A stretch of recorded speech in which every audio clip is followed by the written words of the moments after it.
তো বন্ধুরা, আপনারা এখন যে স্ক্রিনে যে বাসটি দেখতে পাচ্ছেন এটি হলো তুবা লাইনের একটি মার্সিডি বেঞ্চ। এটা হলো অরিজিনাল মার্সিডি বেঞ্চ। তো একটা সময় রাস্তায় দাপিয়ে বেরোনো বাসটি বর্তমানে এখন ডাম্প অবস্থায় কক্সবাজারে রয়েছে। আগে এই বাসটা ছিল বাগদার এক্সপ্রেসে, তারপর সেটা তুবা লাইনের কাছে আছে। তো তুবা লাইনের আসার আগে 2019 সালে সেন্ট মার্টিন পরিবহন এই বাসটি তুলেছিল। তারপর 2-3 বছর চালানোর পর তুবা লাইনকে আবারও দিয়ে দেয়। তো তুবা লাইনও প্রায় 2 বছরের মতো ইউজ করে সেই বাসটি বর্তমান কক্সবাজারে সে ফেলে দিচ্ছে। এটা দেখতেই পাচ্ছেন অরিজিনাল মার্সিডি বেঞ্চ। আর এটা কিন্তু ডাইরেক্ট বাইরে থেকে ইম্পোর্ট করা, ডাইরেক্ট বডি প্লাস ইঞ্জিন সব কিছু বাইরে থেকে ইম্পোর্ট করা। তো এই বাসটা বর্তমান কক্সবাজারের ডাম্প অবস্থায় ফেলে রাখছে তুবা লাইন।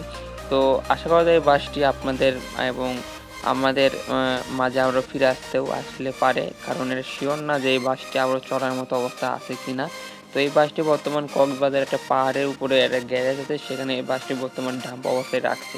তো ভাই, এত কোটি টাকার বাস কিনে রেখে না চাইলে ফেলে রাখার ভাই কি দরকার ভাই? যদি অন্য কোম্পানির কাছে বিক্রি করতো তাও কিন্তু হতো ভাই। এটা কিন্তু স্লিপার বাস, আপনারা বিজনেস ক্লাস ভাবে পড়বে, এটা কিন্তু একটা স্লিপার বাস। মার্সিডিজ বেঞ্জ থেকে স্লিপার বাস নির্মাণ করেছে।